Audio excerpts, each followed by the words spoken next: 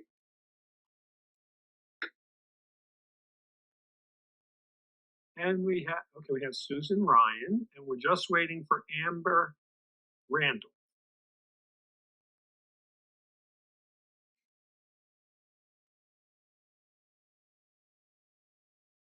She declined to be promoted to panelist, so. Here she is. She's there. She declined. She said Amber declined, so. Well, but she's here. So, Miss Randolph, if you would please turn on your camera. And who's doing the presentation, Mr. Schultz? The bulk of it is by Susan Ryan. We do have a benefits part in the beginning by Ms. Randolph, and I'll open really quickly with, I understand that there was a bunch of property addresses, but we're actually talking about small devices the size of a smoke detector with enormous public benefit. So we're hoping that this is a quick application, and we are also, the application after this, H24064, is very, very similar. That said, I appreciate your time, and I will turn it over to Ms. Randolph, Amber Randolph, from the Chancellor's Office. You're up, Miss Randolph.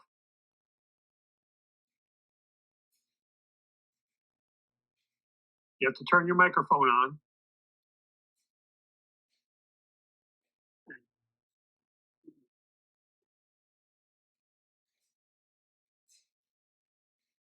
Are you there, Miss Randolph? I got a text that says she's not audio. Your text says what? Audio. The red. No, I'm asking Mr. Schultz. Your text from her says what? She's on her way trying to get in. Susan, if you could call up the presentation, please share screen. Worst comes to worst, I can cover Amber's part if she's not here momentarily. If you'd like, we can push you back beyond the others, and then you can. We'll come back to you. No, let's go ahead. Let me share my screen. I do not have Amber's files, so. I can speak generally to the intent of the. So I'm sorry. She keeps declining. I try to bring her in. She keeps declining. I don't understand why she's declining to come in. Just share screen. It should be this one. Okay. There's my screen. Okay, if you could advance one slide. So Rutgers University Newark is a recipient of a federal grant to provide broadband infrastructure that is open to members of the Newark community. Because this grant is federally funded, requires a Section 106 review, we are here to begin the process of review because many of these buildings are in the historic district, and Susan will cover that. One key contributing, one contributing, several non-contributing. And I'm serious when I say these devices are the size of a smoke detector, and we think we've done a good job locating them in unobtrusive locations with no permanent damage to historic fabric. But Susan, the preservation architect in-house at Rutgers, is going to cover all of that. So again, just to recap on the grant, federal funds for Rutgers to provide broadband access to members of the Newark community at no expense to those members. Susan, take it away, please.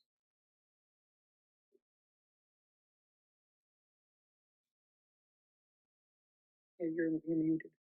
You're mute.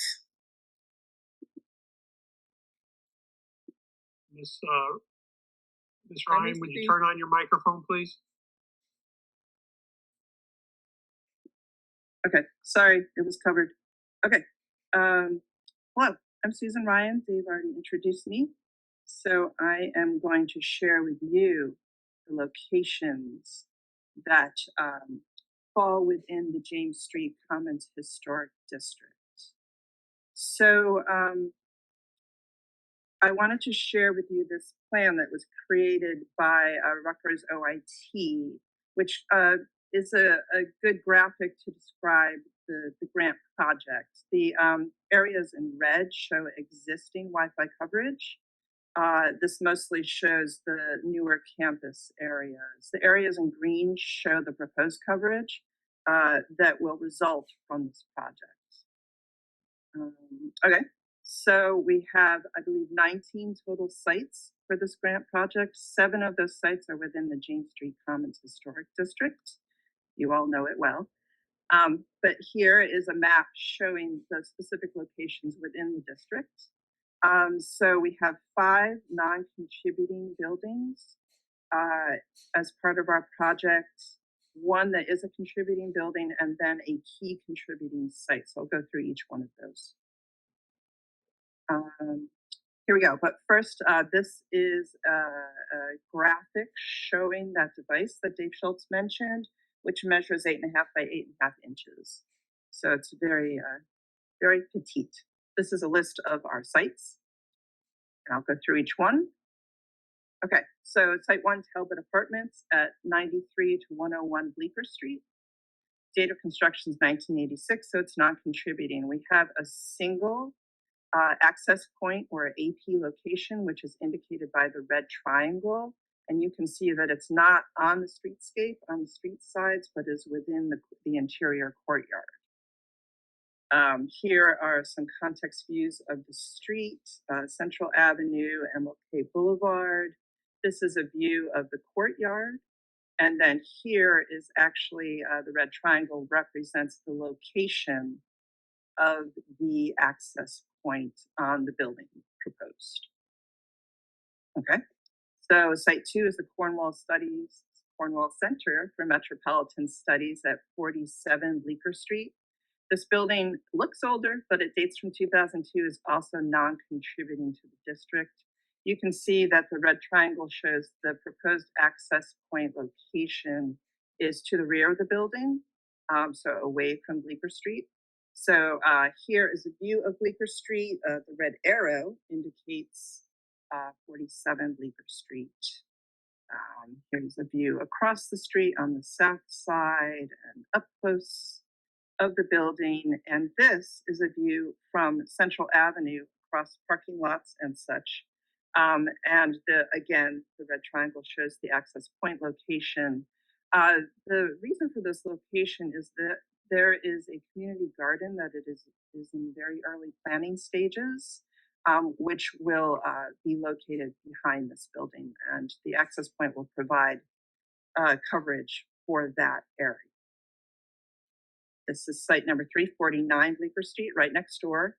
This building is our contributing building to the district. It dates from 1900. Again, there's a single access point it's on the rear corner of the building. And there's the red arrow indicating that building. The view across. Is that the back of the building we're looking at now? Right now? No. Yeah. This is across the street, looking across the street. Yeah, since this one is contributing, Can Yes. you show us the part of the building where it will be mounted? Yes, right here. So Right, here, okay, right there. So it's like on a stucco wall? it's on a corner mount, I believe, and so it's on the corner of the wall. And the reason it's located there is that community garden that I mentioned previously actually wraps around the back of the building and comes up to the sidewalk on this side, on this vacant lot. So that's why it was corner mounted. So What is that, that strip? Is that wood? What is that? I can't tell. Can you enlarge that maybe? I think I can. Let's see. Here. Yeah, it does look like a nailing board, or maybe It's some kind of wood strut and above it. Yeah. And your mounting of the device will be on that wood? Yes. Okay. Okay. Okay. Yep. I'll go to the next one, which is Site 4, University Square Residence Hall at 155 University Avenue, dated 2006, so also non-contributing to the historic district. Again, you can see that the red triangle indicates that the mounting location is within the courtyard and not on the street side. Here is a view on University Avenue of the building and a view on Central Avenue over here, over the building to the left. And you can see within the courtyard, the mounting location for the AP device is going to be on the soffit. Okay, Site 5 is 1 Washington Park, which from 2006 is also a non-contributing building to the district. We have 2 access points to be mounted on for this building, and the first one is at 15 feet above grade. I'll show you exactly where that goes. The second one is at the 3rd floor level. It's mounted to the wall and serves the roof garden. So here's 1 Washington Park, and this is an important view because it shows that courtyard that belongs to the Newark Public Library, and that lower access point is going to service that courtyard. I'll show you exactly where. And so the tiny little diamond here is where the access point will be located on this wall. So you can see it's set well back from the street edge. And then, yes, and then on the 3rd floor level, the access point is mounted to the wall serving the roof garden. So again, not visible from the street. Site number 6, Woodward Residence Hall, built in 1990, also non-contributing to the historic district. The address is 91 Bleecker Street, but you can see Bleecker Street kind of through the middle of this map. The entrance is set well off of Bleecker Street. There are 3 access points proposed here. So this is the entrance to Bleecker Street. You can see the distance, entrance to the residence hall. You can see the distance from Bleecker Street. Here's a view on Central Avenue of the other side of the building. Here's the view of Bleecker Street. Our property is to the left, so there's a large green in front of the area where the access points will go. And specifically, this is their mounting locations. There's this one and then 2 more here. Okay. Susan, if I could just do a reminder, those red graphics are much larger than the actual device, right? These devices are so small that when we show them actual size, you couldn't see them, right? So these red images are an exaggeration, and the devices are not that big. Thank you. Sure. But if I could just, cut to the chase here, can you only show us the ones that are on buildings that are contributing to the historic district? Because we have no say over what you put on the others. Oh, really? Okay. Well, I already did. There was only one. And the last property is actually shown as item K, right, on your on the application form. But we folded all 7 sites into the same presentation. So do you want me to go ahead and show you the location at the Harriet Tubman Square? Sure. Yes, because that's actually a historic. That's a key contributing one, right? Yeah. Okay, so here we are, Harriet Tubman Square, formerly known as Washington Park, so it is key contributing to the James Street Commons Historic District. And what's happening here is actually a grant partner, Invest Newark, is proposing to replace an existing antenna. This property is owned by City of Newark. But because it's our grant partner, we're showing it. So here's the general. Oh, wait a minute, wait, Ms. Ryan, are we getting into application K? Yes, that's what I was Okay, asking. no, we have to just do one at a time. Okay, I'll go back. But we'll keep in mind everything you just said about it. So, So we don't let me ask the commissioners, does commissioners have any questions or comments they want to make about these other antennas that are in the first J, in J? Yes, I do. Commissioner Hogan-Garris, I just have one comment throughout all of them. Or not a comment, but more a question. I know in the first slide you showed what the device looks like and the size. Is that the only color it comes in, or is it possible to have the plastic or whatever the cover is made in the color that's a little bit more discreet, especially for the contributing ones? I can answer that, Susan. Thank you. So the mounting equipment, if you go to Susan, if you could go to my slides, the mounting equipment. Yeah, no, I'm gonna zoom ahead a little bit. Okay. All right, so here we are. Which Next. one would you like to see? Go to the next slide. Next one. Next slide. So this is the corner mounting equipment for the access point. The mounting equipment can be painted, or we could put a skin on it. So what we do is we take a digital image of the facade, and we would send that digital image to the manufacturer, and they would create like a skin and put it on top of this mounting bracket so that it would match the facade of the building, as well as the access point. I do have a slide of that, Robert. Can I? Okay, yes.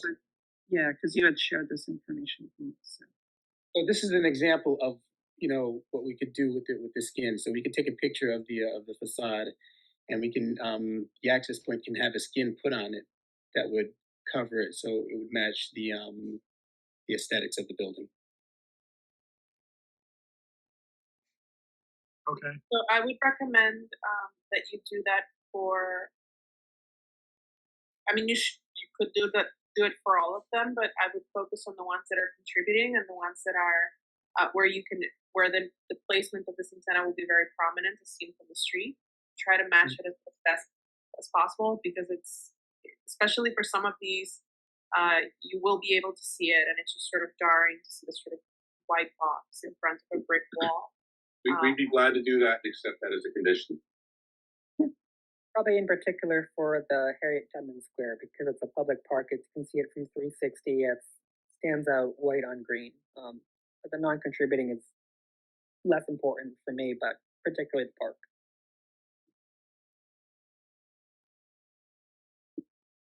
We have any other questions or comments from the commissioners? No? Okay, so then you can stop sharing your screen. We're going to go to the public, and we're going to come back to you on K in a minute. Because I doubt there's going to be any public comment on this. But if there's anybody in the public who'd like to make a comment or ask a question, please raise your hand now. We'll bring you in. There are no raised hand, Mr. Partika. Okay, we're back to the commissioners. Commissioners, are there any more questions from the commissioners, or would somebody care to make a motion?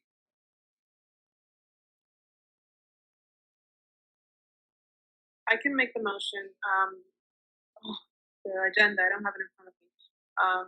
Okay, so this do one. we have to recite all the addresses, or maybe just the application number? No, I'm just going to give you the application number. Okay.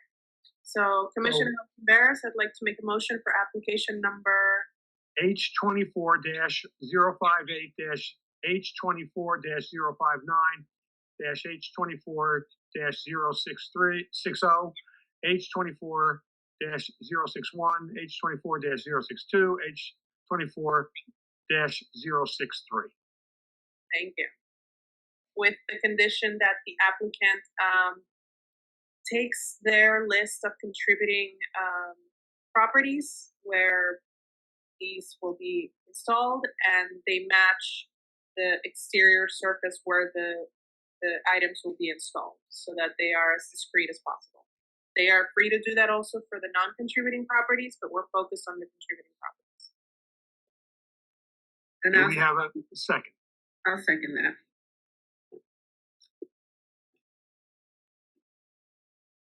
Motion made by Commissioner Halpin Behrens, seconded by Commissioner Combs Hollis.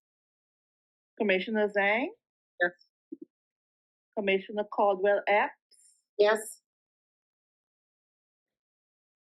Commissioner Grosskloss? Yes.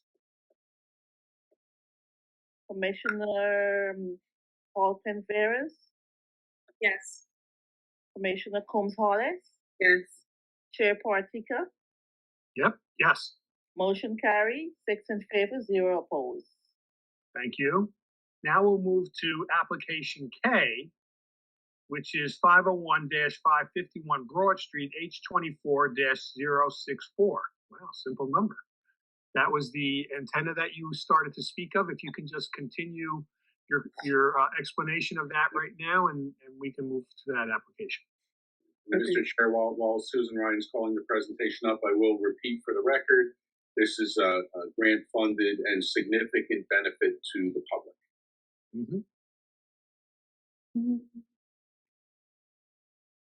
Let's see. Working on it. Okay. All right. There it is. You see Harriet Tubman Square? Okay, I will not repeat myself. Owned by Newark, new contributing. Let's see. And then here is a view from the intersection of Halsey Street and Washington Place, pointing you towards the antenna. So it's an existing antenna that's mounted on a PSC&G pole and powered by that PSC&G pole. And there it is, a view of the existing antenna.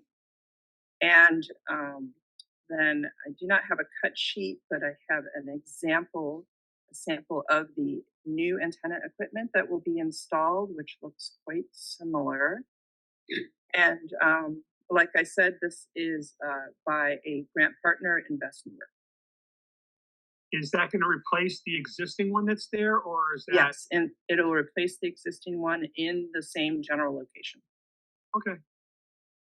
Are there any questions from the commissioners?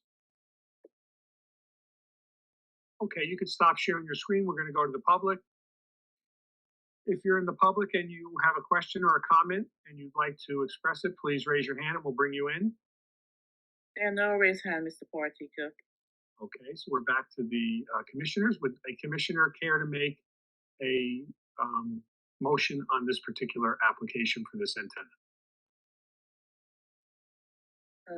A motion to approve application H24064 with the condition that the applicant color the antenna with whatever the color is of the mast that it's mounted on.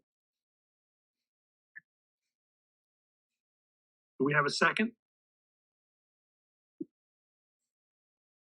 I'll second. I'll second. Grosskloss.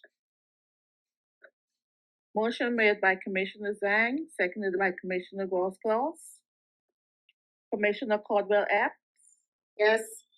Commissioner Combs Hollis? Yes. Commissioner Halpin Behrens? Yes. Commissioner Grosskloss? Yes. Commissioner Zhang? Chair Partika? Yes. Motion carries, 6 in favor, 0 opposed. Very good. Thank you for your evening time, and I hope we made that as smooth and easy as we could for you. Much appreciated. Have a good night. Thank you. All. You have a good night. Good night. Thank you. Good night. Next order of business, 1035-1071, H24-065. If you're here for this application, please raise your hand and we'll bring you in.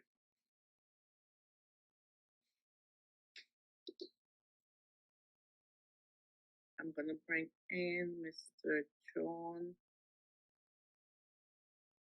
Is Byron coming in or not?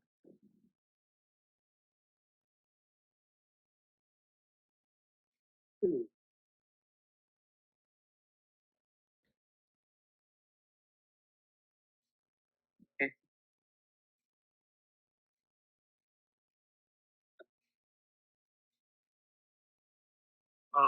Ms. Taylor, is Ms. Catherine Longendijk, is she involved in this application? No. It's Okay, she's gone. Okay. Byron coming in. I'm John Bozia with Merge. Yeah. And I'm we here. have, okay, there we go, Mr. Clark. Yes, how are you? Hey, guys. Good. Yes, my name is Byron Clark. I'm the Director of External Relations for the Greater Newark Convention and Visitors Bureau. We are working in collaboration with the Lincoln Park Coast Cultural District and the City of Newark Arts and Education District as well on a basically a Newark monument sign. So the monument sign is very similar to the sign you would see in like Las Vegas or Hollywood or Cleveland. So it's a sign that would go in Lincoln Park. I'm joined here by John Bozio from Merge.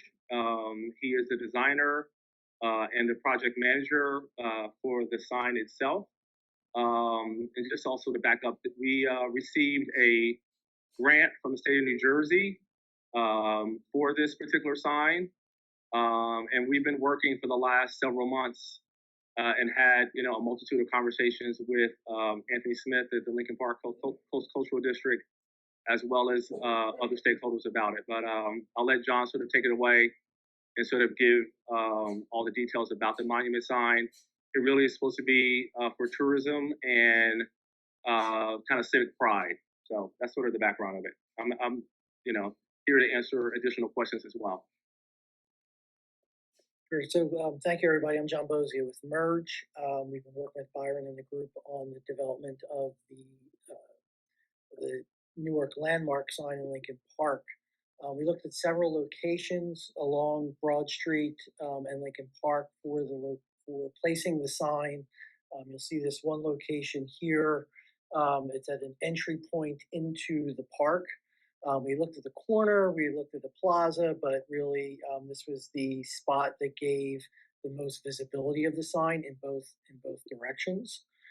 We had several original options that we presented.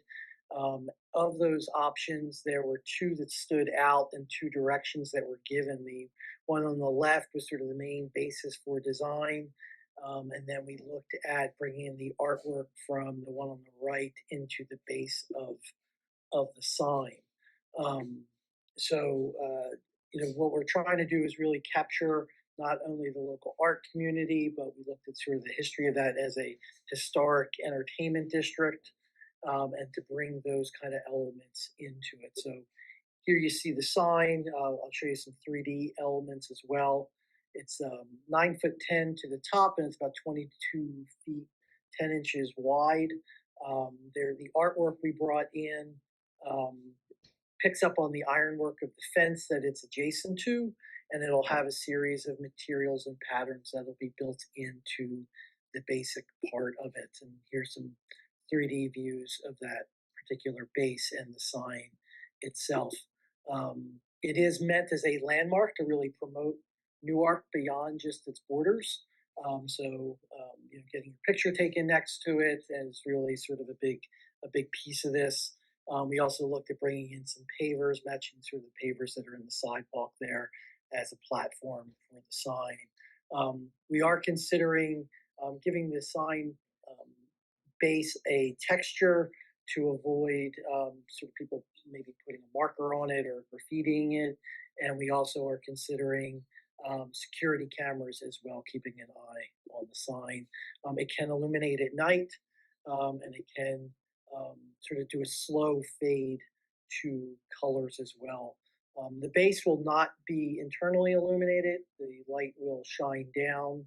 There'll be sort of a small halo light shining down. The base itself will be a fabricated cabinet so that we can hide all of the power and electronic elements of it inside the cabinet. Originally we were looking at concrete, but we've sort of settled on more of a fabricated cabinet, so conduit and power can be inside of that cabinet. So with that, we'll take any questions. Is that the Commissioner Holding Barris? Is that the extent of your presentation? Yes. What are the dimensions? Do we have questions? I have several questions. What are the dimensions of this project, and what are the materials of the base? I ask because the base is out of concrete.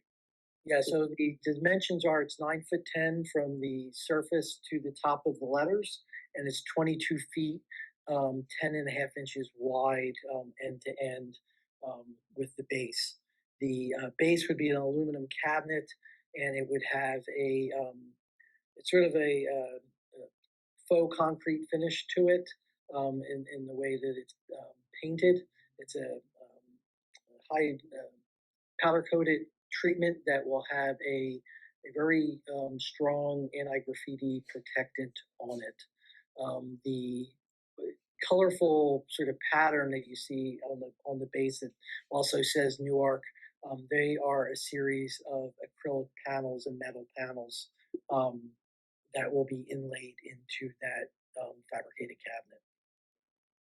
Acrylic. So if the base is mostly aluminum, acrylic, and concrete. The reason I ask is because I have a sense that the era of Lincoln Park's construction were 19th century, like brick or iron over concrete or aluminum.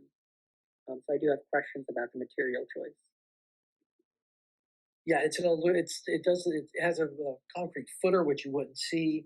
It's an aluminum cabinet that has again, a powder coated finish to it.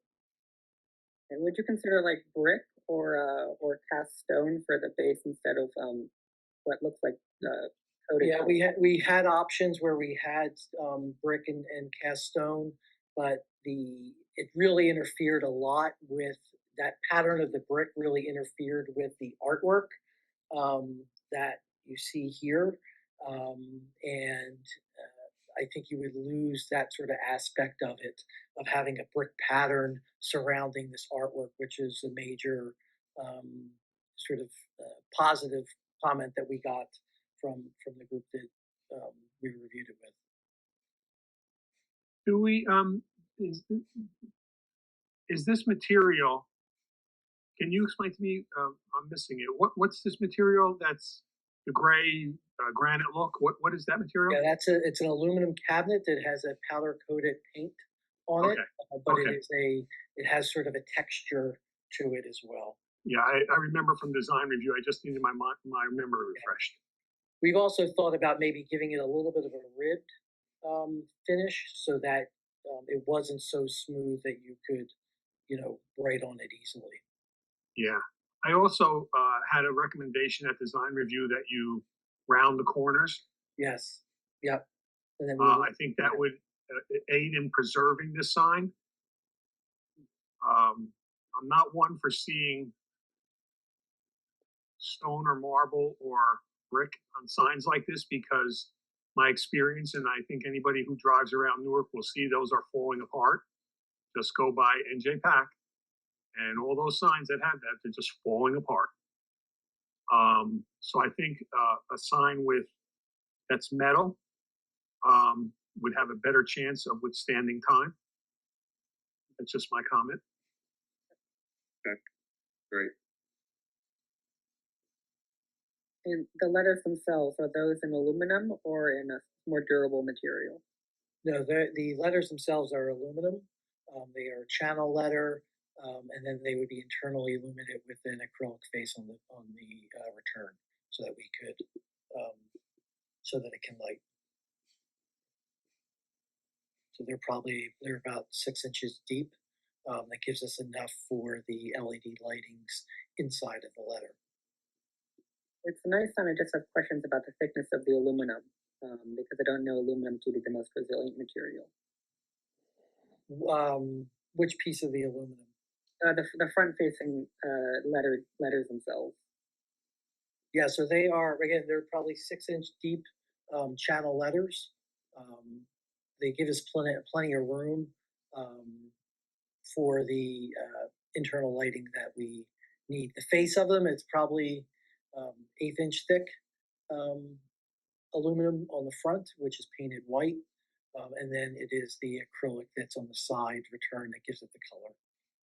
The reason I ask is I think Chair Product also indicated a question about the rounded corners of the base, and I see the top has a lot of right angles, and 1/8 inch thick aluminum is pretty thin for that kind of height.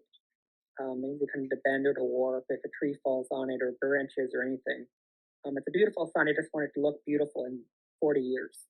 Yeah, so yeah, the corners will have more of a chamfer on them to get rid of that sort of 45-degree angle on the. Let's suggest like bumping it to like 3/8 inch thick aluminum and rounding the corners because the thickness of it will work with the fabricator to make sure that it's got the right thickness to it. One of the questions that I have is, how are the letters attached to what they sit on? And would they be protected if somebody decided to push it off or something like that? Or they will be tied down into the internal framework of the base itself. Okay. Yeah. They'll be bolted internally. They're bolted to the internal frame of the base, so you won't be able to push them over. And if somebody had like spray paint when they make graffiti things and so forth, if they did any job on that, is the surface of the both Newark signs going to be agreeable or positive to clean up quickly? Yeah, the powder coated process that is the base comes with 2 levels, and we'll be getting the higher level of graffiti resistant coating so that it can be cleaned off. And so the size of letters too for the illumination, I assume it's an acrylic, kind of transparent acrylic for the light to shine through. It has really has like a white clouded finish to it. Is that 1/8 of an inch also, or something thicker? No, it's actually a little bit thicker. I have to see the exact thickness. We're doing a similar sign out in Oxnard, and it has it's not quite as thick. It's not quite as deep, I should say, but it has this acrylic that really reflects the light as it comes out. I just have questions about the thickness of the material because I know that if in 10 years from now, if in 10 years from now any one component of it breaks, then no one's gonna have the know-how to fix it. It has to be something that'll last beyond any of our generations. Mm-hmm. Oh, absolutely. If anything does happen to it, and let's say one of the letters is damaged, is it easy to replace, and would it be done quickly? That would be a maintenance agreement with the sign contractor. Each of the letters are built individually and then tied into that base. So if something happened to the letter, that would be something that there'd be an access panel probably in the back of the sign so that you could get in there and unscrew it and then remove it and replace it. That's the other benefit of doing it as an aluminum cabinet, that we have access to the internal aspects of this so that things can be repaired. Would you have a cut sheet for what the inside of this cabinet's going to look at, like where the sign letters protrude down inside? Do you have a cut sheet that can show us that? No, that we only have this concept, and once we get the approval, then we'll be moving in the shop drawings with the selective fabricator.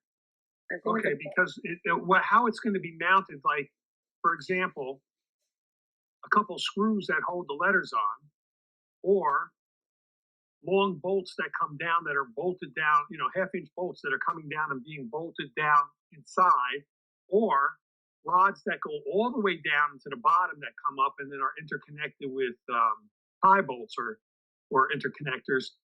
All those make a difference in how long this would last and what the, how long it would be. So I guess we could approve the, we can take the motion to have a condition that at some point the cut sheet would come back to us to show us the internal construction of how the letters are mounted. Yeah, we could have the shop drawings come back as to all the. Yeah, because we've never approved a sign without having a shop. Yeah. We've never had a sign that we approved without having all the cut sheets and everything from the sign maker. Yeah. So that is our next step. We want to make sure we were good with what we were doing prior to that. Sure. Have you thought of all of the possibilities of things that could go wrong and so forth? And well, this is what we're going to do if that happens, or this or that, because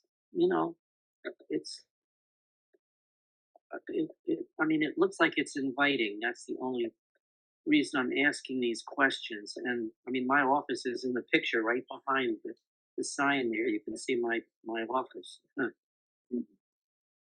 Well, I actually think that the thinking through of what could go wrong is not on the designer as much as it is on the people that are building the sign. So that would be you, Mr. Clark. Yes. And would it be Lincoln Park Association that are putting this sign together? Yeah. So we're Greater Newark Convention and Visitors Bureau is working in collaboration with the Lincoln Park Coast Cultural District on this sign. So we obviously, we would work in continue to work in collaboration with them in terms of the ongoing maintenance and upkeep of this sign, because it is going to be a focal point of tourism to the city, and as the official tourism bureau, tourism agency of the city, we want to continue to maintain that. Because you want it to be a positive symbol of the city, because it can very easily turn into a negative symbol. Absolutely. Somebody breaks off a letter or it gets all graffiti, that's going to go out, and that'll be recognized more than how beautiful it is. So, absolutely.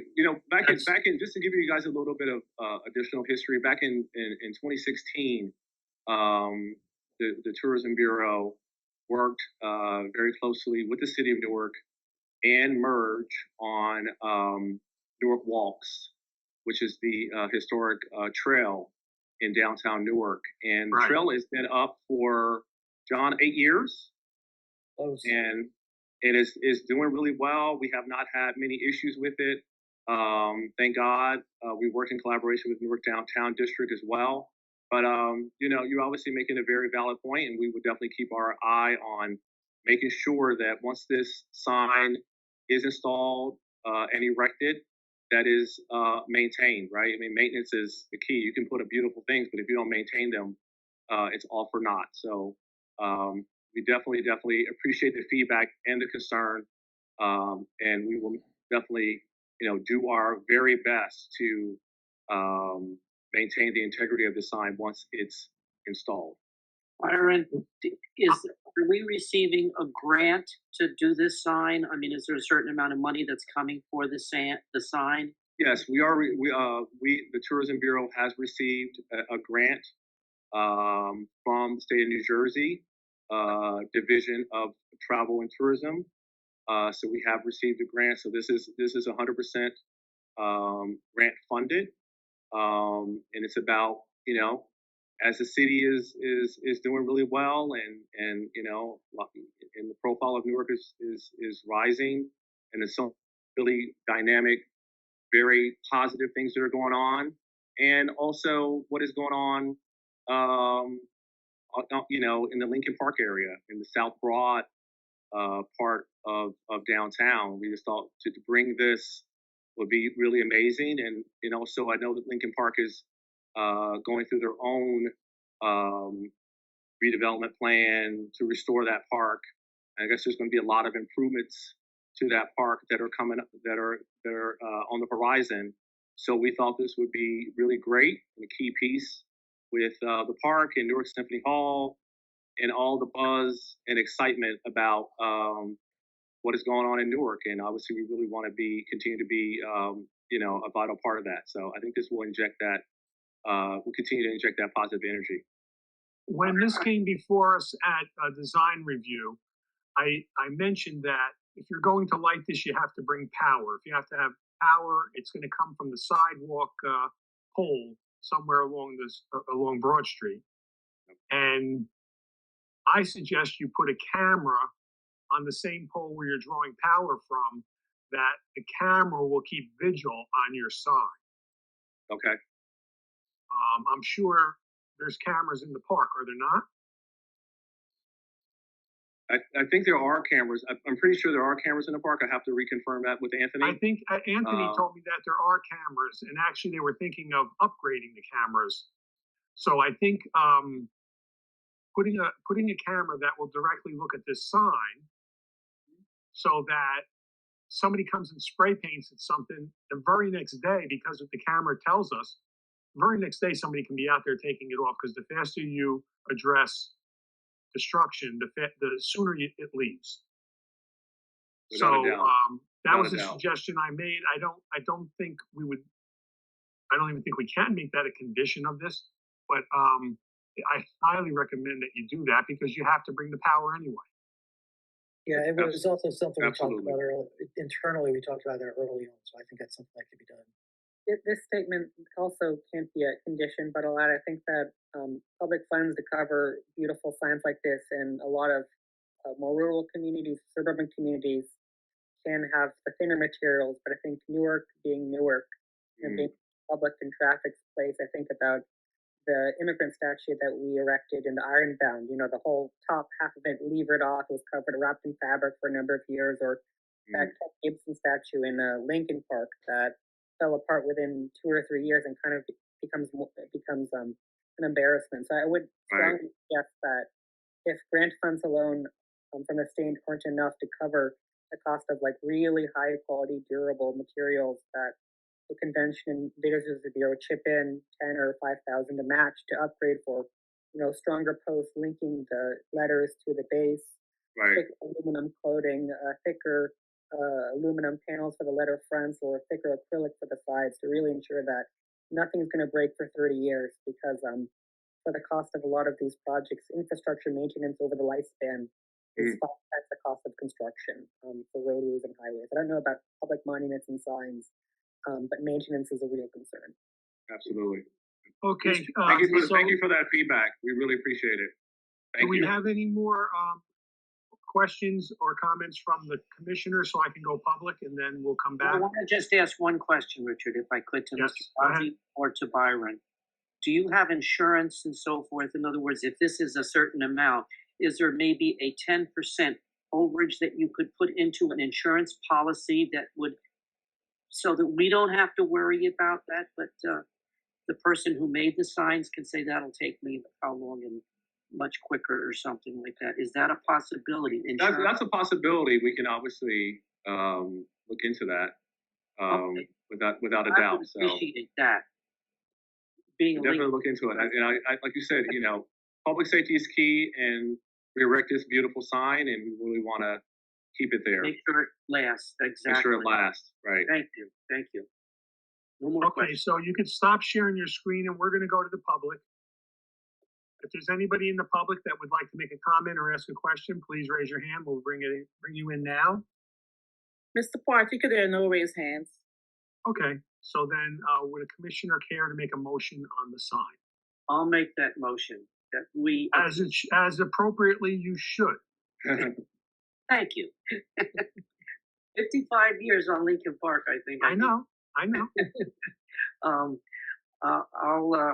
I'll make a motion that we approve the sign as discussed, and that Byron look into all of the sub things that we talked about, the possibility of a camera, the insurance, and so forth and so forth. Very good. So we have a second on that? I'll second.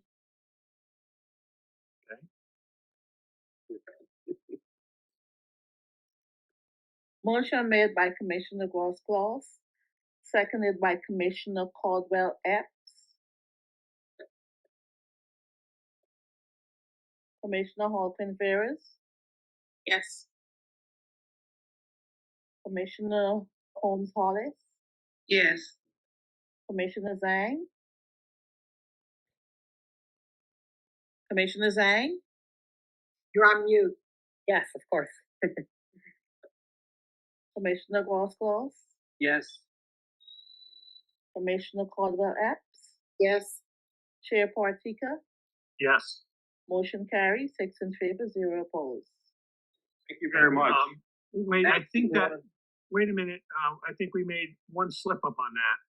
Mm-hmm. There was a condition, and Richard, when you made the condition, did you mention that the condition is that we get The cut sheet. Cut sheets? Come back with the cut Okay, sheet. I'm sorry, I didn't hear that, so. Yeah, he didn't. He did not put that into record. So, but you Oh, did no, mention that's it, a Mr. condition Partika. of approval is that we get a cut sheet to see how it's held together before it's constructed. And, Thank you. so any Hey, Kevin, you forgot about me. Anna Carter, you there? Yes, I am. Oh, so any of the suggestions that we're Would you talking, care to vote, Nakari? be in the Sure. And your vote Commissioner is? Miller. My vote is yes. Oui. Motion Okay. carries 7 in favor, 0 opposed. Very good. Thank you very much. Thank you, and good luck with your project, Mr. Clark. Thank you, guys. Really Have a good appreciate night. it. All right, Bye, take care. Byron. All right, have a good night. Thank you. Bye. You too. Okay, let's go to Vassar now. Okay, now we're gonna bring up Vassar. Yes, Mr. Roosevelt is there. I'm going to bring If him you're there in. for Vassar, please raise your hand. We'll bring you in.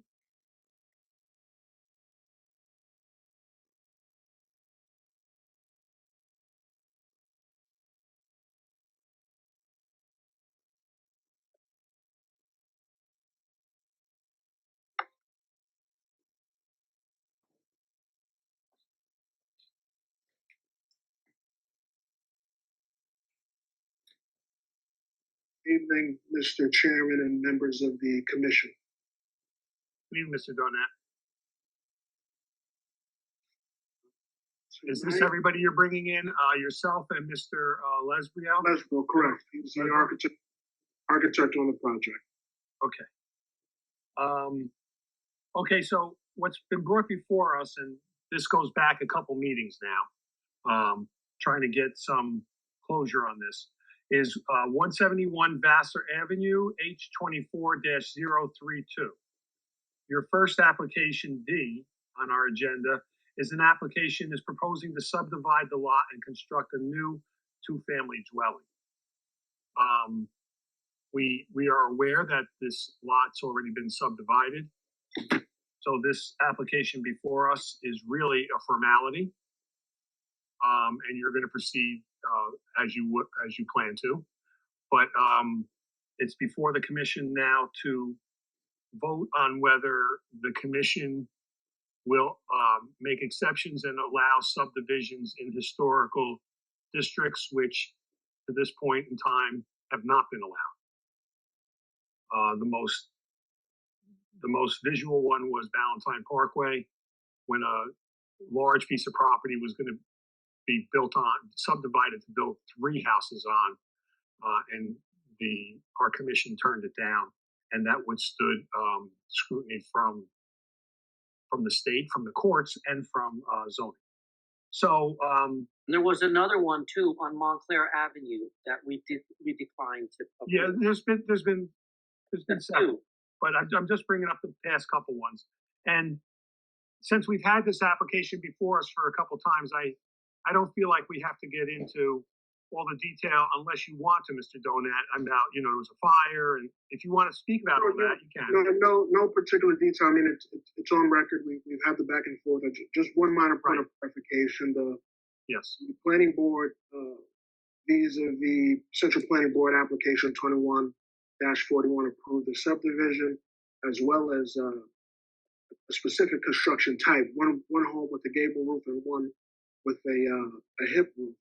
And for whatever reason, call it COVID, administrative lapse, this just fell through the cracks in 2021. And at this point, we do have a final and unappealable resolution from the Central Planning Board of Newark. So to your point earlier, this is really something of a courtesy review, and hopefully the board does look favorably upon this application, because it's been 3 years and this family, which has special needs children, is really looking to get itself back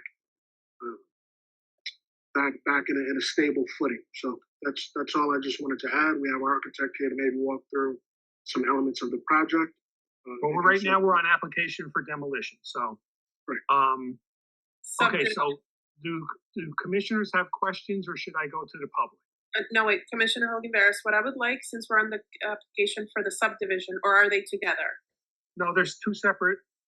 This one's H24-032. It's an application to subdivide. Okay, so what I would like, again, it's for the purposes of the record, that the applicant states their case and they say what they want to say. It could be 2 sentences. Just state the lot and block and lot number, the address. Just say the whole thing, and then we can take a vote on that full sentence that you will say. Would that be okay? That's fine with me. We don't need to go through the whole presentation, but just ask us what you would like us to do. The application in connection with Vassar Avenue, 171 Vassar Avenue, for a duly approved subdivision and construction of a 2-family home is before the board for courtesy review. So at this time, the owner applicant would request. Commissioner Hogan Barris, again, as Chair Partika said, we're here. This first one is for the subdivision. So you are. Actually, I just, excuse me, Commissioner Barris, I just read it in more detail.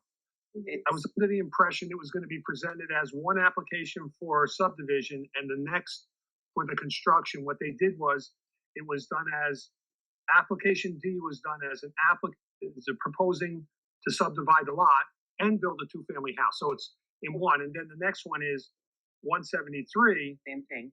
Same thing. It's consistent with the resolution, Mr. Chair. Right. Okay, so then let's do this. What you're again, super quick. What you're requesting is to subdivide the lots XYZ on block XYZ to build ABC, and let's vote on that. So that is attached to the lot and the block and lot number and the property number. Would that be okay, Mr. Donat? Yes, Madam Commissioner. Commissioner Miller, why don't we just do it by application, however the application is laid out? No, we can, but he needs to tell us what he needs to, because there's no recording of him asking us when we take a vote tonight. There's no recording of what he's asking, right? Oh, there's been an application submitted. Yeah, I know, but again, this is just a formality. Because here, let's do it this way. Let's do it this way, which is the normal way we do it. H24-032. Mr. Donat, are you going to do the presentation on this? My architect here will.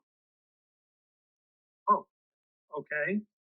Then, Mr. Lesbrio, will you make the presentation on what you want to do here?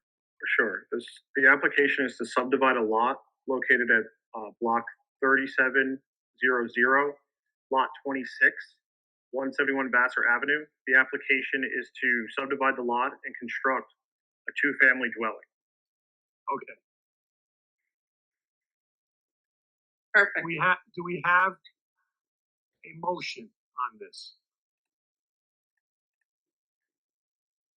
Commissioner Hogan Barris, I'll make a motion that we approve this application. And you can vote yes or no. Wait, no, we didn't go to the public. We have to go to the public. There's people there. Go to the public. All right, take that back. We have people in the audience. Is somebody in the audience, if there's anybody in the public that would like to ask a question or make a comment, please raise your hand and we'll bring you in.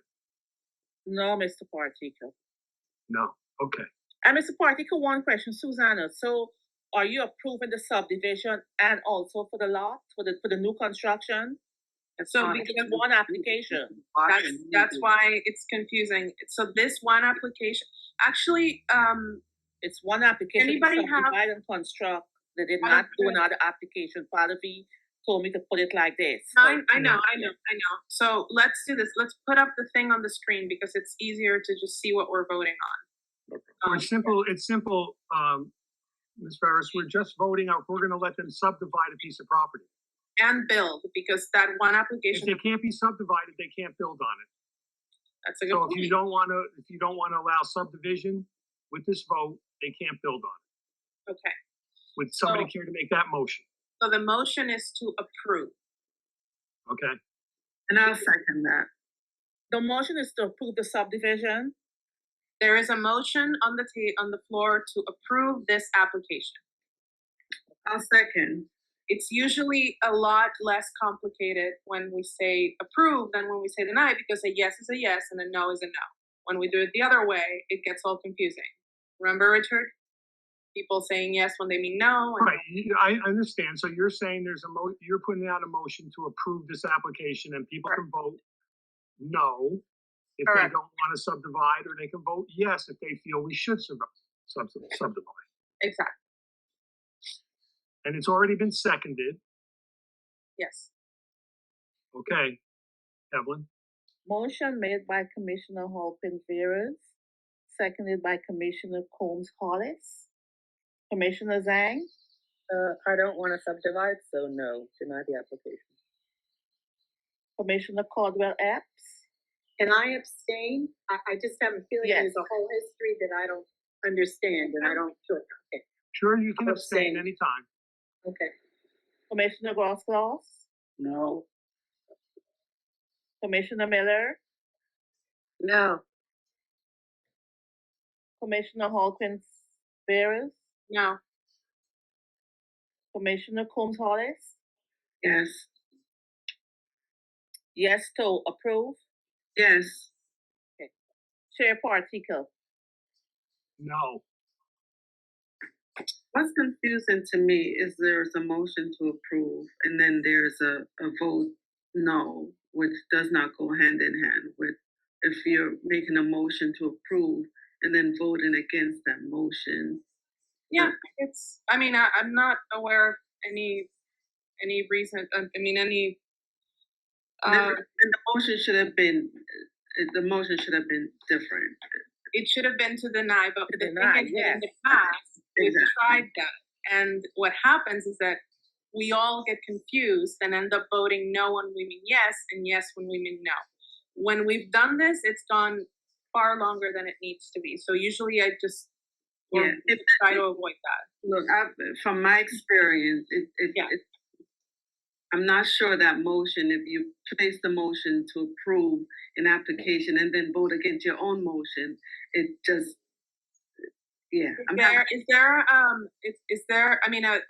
it's been a while since I've read the Robert's Rules of Order. Robert's Rules allows for it the way you said. I don't think it's forbidden, but maybe it is, and I just don't know. Ms. Ferris, did you hear me? Robert's Rules allows for you to do the motion in that way. Okay. That's what I checked the last time when we had to do it, and it got so confusing. Yes. I checked Robert's Rules, and that's, it's an allowable form of a motion. Because when a person makes a motion, they don't necessarily mean that they're gonna vote for it. Correct. It It happened means once they're before. putting it out there and giving people the opportunity to say yes or no. It happened once before when one of us said no instead of yes, and we only realized an hour later, and there's no way to go back and. Right, there's no way to go back from it, so. The yes or no is yes or no in that moment. You can't change your vote. Okay, so you okay, Kevin? Yes, sir. Okay, so we have 4 no's, 1 yes, and 1 abstention. Abstentions go with the majority. So we have 5 no's, 1 yes, and 1 abstention. No. Many people? No. It's 4-1-1. It's 4 no's, 1 yes, and 1 abstention. Majority, I think. If we had to break a tie, the abstentions go with the majority, that's all. Okay, all right.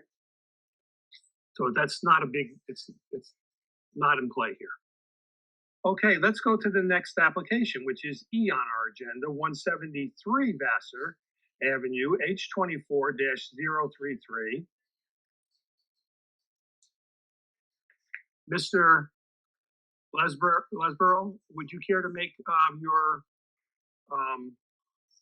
Sure. present your thing? The application is to construct a two-family dwelling on block 3700, lot 26.02. So first, you have to say, you have to add in there that you're planning to subdivide. The application before us says applicant is proposing to subdivide lot and construct a new two-family house. Okay, we're planning to subdivide, but I mean, we're not planning. Legally done. That's what's weird about I know, that. just.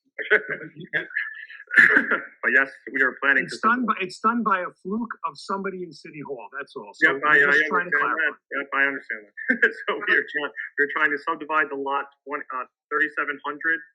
I'm sorry, block 3700, lot 26, and construct a two-family dwelling. Okay, do we have a motion on this? Let's keep it the same. I'll make a motion that we approve application number. Oh, wait, no, public first. We still have people. Oh, is there anybody in the public who'd like to make a comment? There are no raised hands. Okay. Back to you. Okay. I make a motion that we approve application number H24-033 at 173 Vassar Avenue.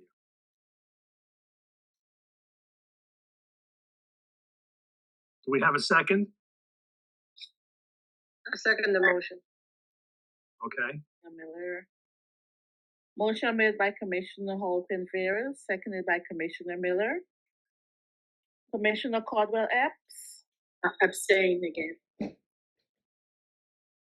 Commissioner Zhang. No, because I don't want to see a subdivision. Commissioner Combs Hollis. Yes.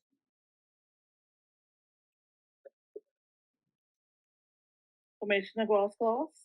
No. Commissioner Miller. No.